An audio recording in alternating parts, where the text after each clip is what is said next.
बाल स्वरूप में आएंगे, इसलिए उनकी सेवा। मुझे बताइए, मेरे 3 प्रश्न बड़े जटिल हैं। प्रश्न क्या है? ये जो 14 रथ हमारे अंदर मचे हुए हैं, ये अपनी अपनी तरफ ले जाते हैं। 5 ज्ञान इंद्रियां, 5 कर्म इंद्रियां, मन, बुद्धि, चित्त और अहंकार हो गए 14। मन कहता है कि सुंदर संगीत सुनना है, तो भैया 20,000 बढ़िया जो किस्मा का बढ़िया डीजे वाला होता है उसको देखकर बुलवाते हैं। रात भर में छाती पीटने वाला वो साउंड, घर की दीवारें हिलती हैं। भैया क्या था है घर में लड़कवा का जन्म रहा है, उसके जन्म के उपलक्ष्य में डीजे बजवाए थे। अच्छा, और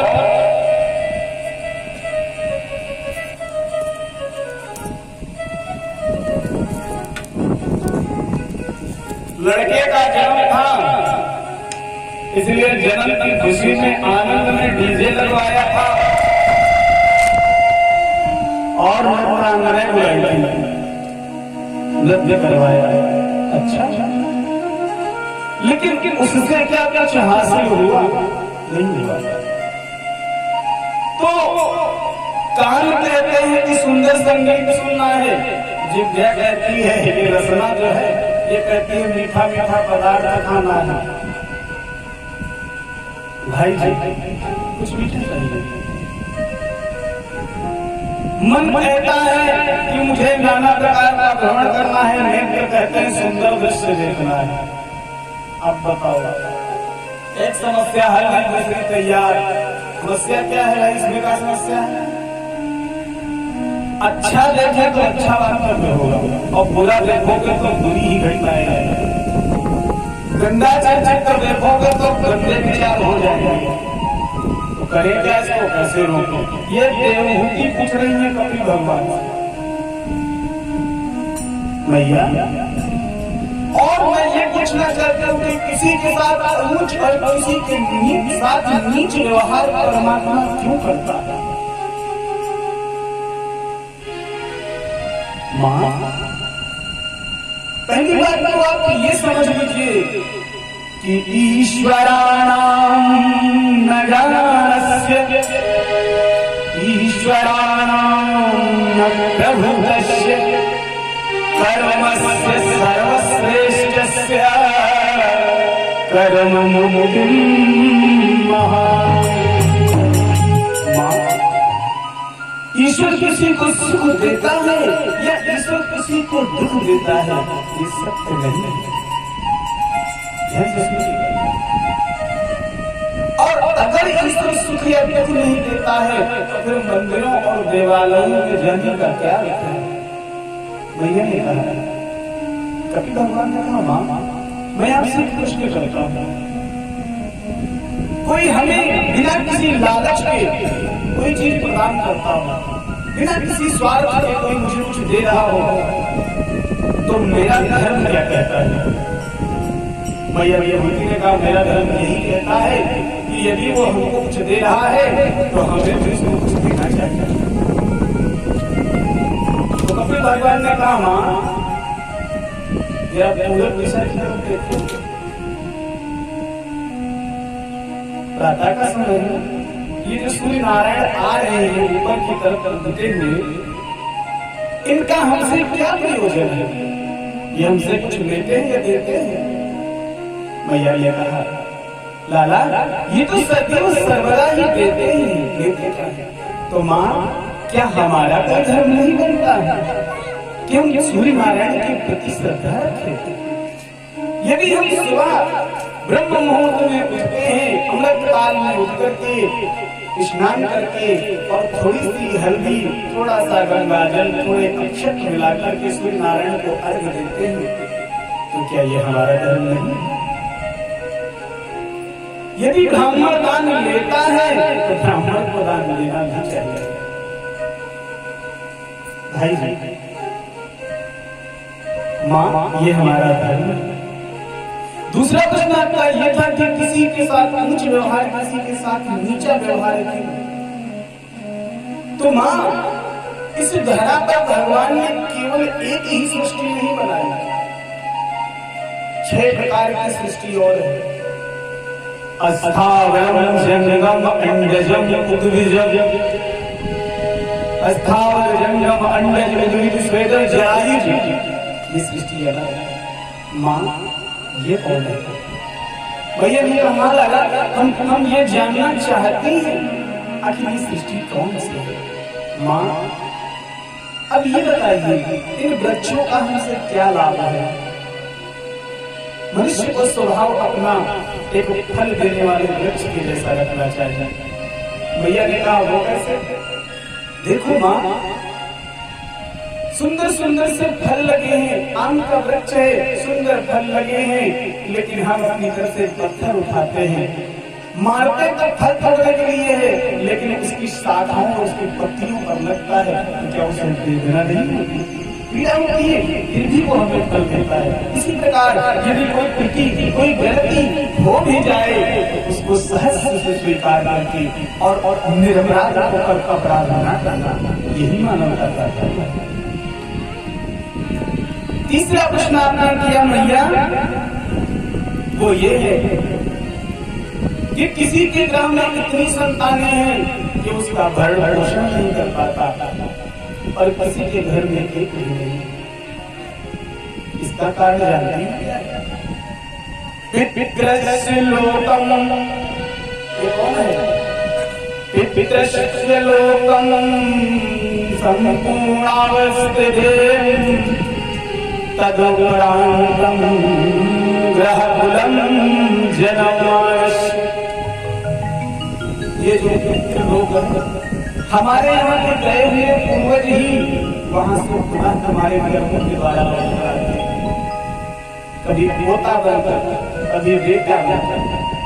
अब यहाँ कुछ लोगों की शंका बड़ी हो जाए कि ये तो गलत, ऐसा नहीं होता, तो हम यह भी साबित कर दे कैसे होता है। भगवान श्री कृष्ण ने महाभारत में जब अर्जुन को गीता उपदेश किया, ध्यान से सुनना, जब गीता का उपदेश करने लगे तो अर्जुन ने कहा भाई मेरे बाबा हैं, मेरे पर बाबा हैं, मेरे दादा हैं, मैं इन पर प्रहार कर वो भी भूमि के लिए। प्रश्न तो यही था 5 गांव दे दो, पांडव संतोषी हैं, युद्ध नहीं करना चाहिए, लेकिन नहीं भैया, तो हम 5 गांव ना लेकर के किसी बन में रह लेंगे, लेकिन हम अपने बाबा, पर बाबा, अपने गुरु द्रोणाचार्य इन पर प्रहार कर, जिन्होंने मुझे चलना सिखाया। केशव ये कैसी नीति सिखा रहे हो? भगवान ने कहा अर्जुन तुम जानते हो कि ये कौन है? हाँ जानता हूं। कौन है ये? भीष्म बाबा है। नहीं, ये भीष्म नहीं है, तो फिर कौन है? भगवान ने कहा तुम जिनको देख रहे हो द्रोणाचार्य, ये तुम्हें लगता है कि द्रोणाचार्य कौन है? ये सभी पवित्र आत्माएं। मनुष्य इस संसार में जो कर्म करता है उसका भोग भोग करके अंत में अपने धाम को जाता है, फिर कर्मानुसार इस धरातल पर आकर के जन्म को प्राप्त करता है। अर्जुन इस शरीर को तुम मार रहे हो तो तुम किसको मार रहे हो? अर्जुन ने कहा भीष्म पितामह को। भगवान ने कहा नहीं, आत्मा न जन्मान्य न नश्यति, आत्मा न कभी जन्म लेती है न मरती है, तुम केवल एक शरीर को मार रहे हो। अपराध किससे होता है? शरीर से क्या आत्मा से? शरीर से होता है। चोरी करने खेत में कौन जाता है? शरीर जाता है। बाली तोड़ता है तो हाथ तोड़ता है, तोड़ता है नहीं तोड़ता है, आत्मा तो नहीं तोड़ता। और हे अर्जुन, ये जो आत्मा है ये केवल 2 इंद्रियों का ही स्वरूप है। इस आत्मा के अंदर भी एक स्वरूप है, और जितनी भी ये यातनाएं भोगनी पड़ती हैं वो ये शरीर नहीं भोगता है, वो जो अंदर सूक्ष्म शरीर है वो भोगता है। फिर भी अर्जुन की समझ में नहीं आया। भगवान ने दिव्य दृष्टि प्रदान किया अर्जुन को। भगवान ने अर्जुन से कहा, अर्जुन यदि तुम्हारी समझ में नहीं आता तो मैं तुम्हें दिव्य दृष्टि कुछ क्षणों के लिए देता हूँ, और तुम सभी के शरीरों में देखो एक साथ दो स्वरूप है कि नहीं है। एक साथ दो स्वरूप दिखेंगे तुमको। मेरे भाई इतना सुंदर प्रश्न। अर्जुन ने कहा, ठीक है ये सब मैं देखना चाहता हूं। जो ही भगवान ने दिव्य दृष्टि प्रदान किया है, अर्जुन ने देखा भीष्म पितामह के अंदर एक सूक्ष्म जीवात्मा निवास कर रही है। तो ये सिर्फ कर्मों का खेल है माता। जो इस लोक से ज्यादा है वो इस लोक से ज्यादा के अपने अच्छे भले और बुरे कर्मों का भोक्तव्य को भोग कर पुनः इसी लोक में आता है। इसीलिए ईश्वर के यहाँ उनका कोई नहीं है, और अगर है कोई तो मानस में भी लिखा है, तुलसी बाबा लिखते हैं कि कर्म प्रधान विश्व करुणा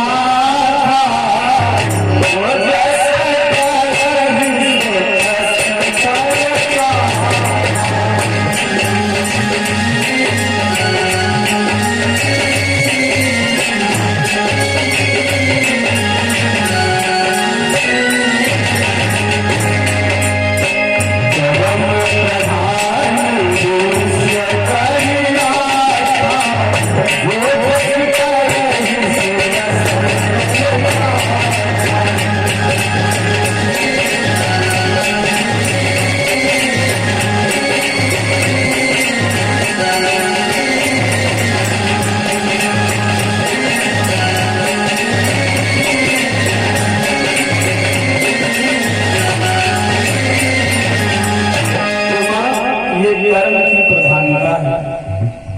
जैसा इंसान कर्म करेगा, जैसा मानव होएगा वैसा ही कटेगा। ईश्वर की कोई भूमिका ही नहीं है। ईश्वर मतलब क्या रह गया है? केवल शून्य। और एक बात और भैया, यदि तुम ये सोच रही हो कि ईश्वर को कभी काम नहीं करना पड़ता, तो वो हम करते हैं 12 घंटे और वो करते हैं 24 घंटे। करते हैं नहीं?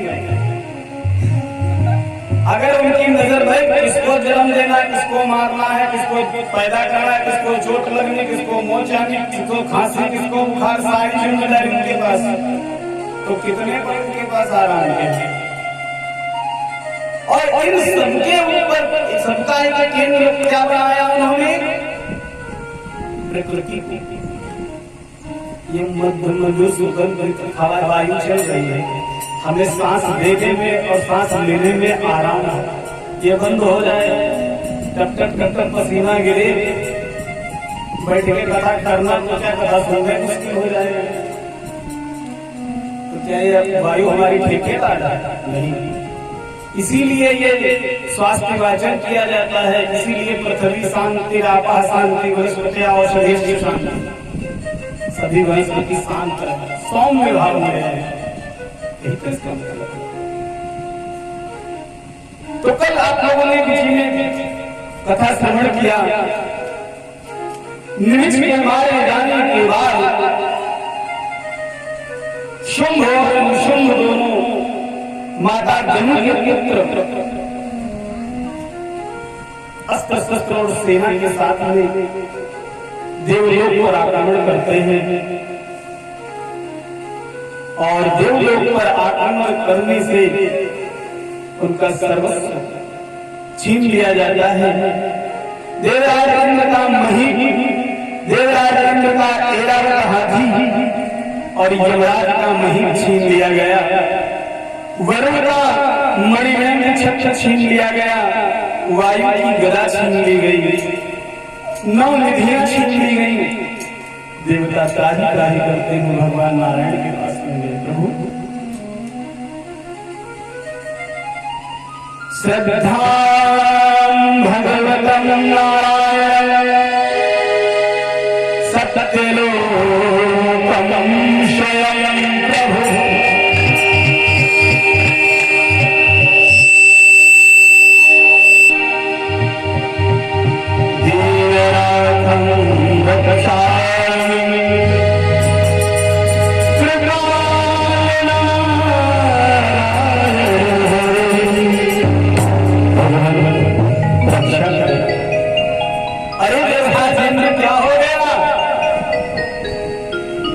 परेशान है प्रभु। मेरी माता धनु के पुत्रों ने स्वर्ग पर आक्रमण कर दिया और हमारा सब कुछ छीन लिया है। अब आप ही मेरी सहायता कर सकते हैं। भगवान ने कहा कि मैं इसमें कुछ नहीं कर सकता, तो कौन करेगा? इसमें भगवती की त्रिगुणातीत शक्ति का प्रवेश होगा। इसमें त्रिगुणातीत शक्ति के द्वारा जो शक्ति उत्पन्न होगी, उसी के द्वारा इन दोनों निशाचरों का वध होगा। क्योंकि प्रत्येक कल्प में, प्रत्येक युग में जरूरी नहीं कि उन्हें अवतार लेकर आना पड़े। किस निशाचर, किस राक्षस की मृत्यु किसके द्वारा होगी, ये सुनिश्चित है। कोई किसी का कार्य बिगाड़ नहीं सकता। और ये यहाँ भी नियम लागू है, किसके द्वारा किसको यश मिलेगा, किसके द्वारा किसकी बेइज्जती होगी, किसके द्वारा कौन फांसी चढ़ जाएगा, किसके द्वारा कौन मरेगा। ए भाई, अभी आपके मेरठ में जो घटना हुई, उसने तो प्रेम किया, श्रद्धा से विवाह किया, एक संतान। अच्छा, यह बुरा जैसे भी कमाता था, तुम्हारा भरण पोषण करता था, फिर क्या जरूरत थी तुमको कि तुमने इतनी बड़ी घटना को अंजाम दिया? तो ये सुनिश्चित था कि तेरी ही अर्धांगिनी के द्वारा तेरा वध होगा। समझ में आई बात? तो जीना मरना, यश अपजस जो कुछ है, ये विधि के हाथ है, और जिसके द्वारा होगा विधाता तुमको वहां पहुंचा दे। देवराज के वचनों को जब सुना तो भगवान ने समझाया, ये मेरे द्वारा नहीं होगा, इसके लिए त्रिगुणात्मक शक्ति आई। नारद मुनि के संग सभी रे, नारद मुनि के संग सभी रे,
त्रिगुणातीत शक्ति से प्रकट हुई रे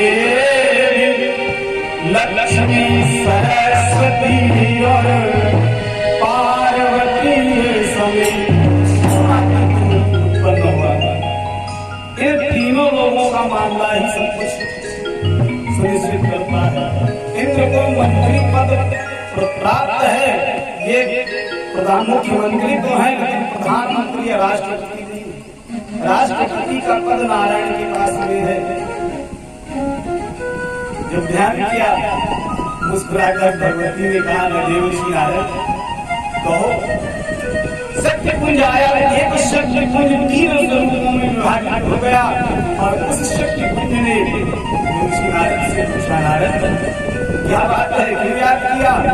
देवर्षि नारद ने कहा, ये भी आपकी आवश्यकता है। हम सभी देवताओं को लेकर के पृथ्वी गौरव धारण करके हमारे समूह जरा सोच कर देखो, एक स्क्रीन चूक हो जाती है तो कितना दर्द होता है, लेकिन हम इस धरा को जोतते हैं, बोते हैं, पेड़ काटते हैं, पेड़ लगाते हैं, मन का त्याग करते हैं, नाना प्रकार के दुष्ट कर्म करते हैं, लेकिन इसने हमसे कभी इसके उत्तर में कोई शिकायत नहीं। कब पृथ्वी होती है? हम संतानों की होती है। पृथ्वी को रोना क्यों आता है? पृथ्वी तब होती है जब इस धरा पर निशाचर प्रवृत्ति जन्म ले लेती है। निशाचर कोई अलग नहीं थे, हाँ? हम अगर ये सोच लें कि पहले के जो सतयुग द्वापर त्रेता में निशाचर थे वो कुछ अलग थे, अलग नहीं थे। फर्क इतना था तब के स्वरूप अलग थे। अब हमारे जैसे ही स्वरूपों में निशाचर प्रतिष्ठित है, समझ में हम लोग आज भी निशाचर के स्वरूप को क्या मानते हैं? वैसे की सिंधे निकली होगी वो निशाचर।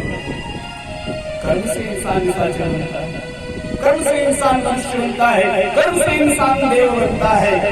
निशाचर हम गलत सोचने की बात यहाँ ये है कि कोई जरूरी नहीं है कि ऊंचे कुल में जन्म लेने वाला व्यक्ति ऊंची प्रतिष्ठावान होगा। कोई जरूरी नहीं है कि नीच से नीच कुल में जन्म लेने वाला व्यक्ति ऊंचे पद को नहीं पा सकता। अगर ऐसा होता तो मेरे भाई रावण से बड़ा विद्वान ब्राह्मण संसार में कोई न हुआ है ना कभी होगा।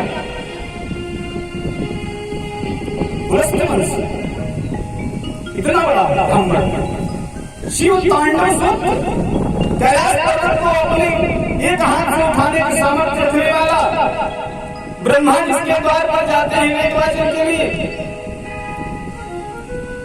सरल सब कुछ ठीक था। आज जो महादेव का अनन्य भक्त था, लेकिन खराब क्या था? सोच खराब, स्वभाव खराब। शरीर को अपने चरणों में बांध कर डाल लिया उसने। ज्ञानियों में अग्रगण्य।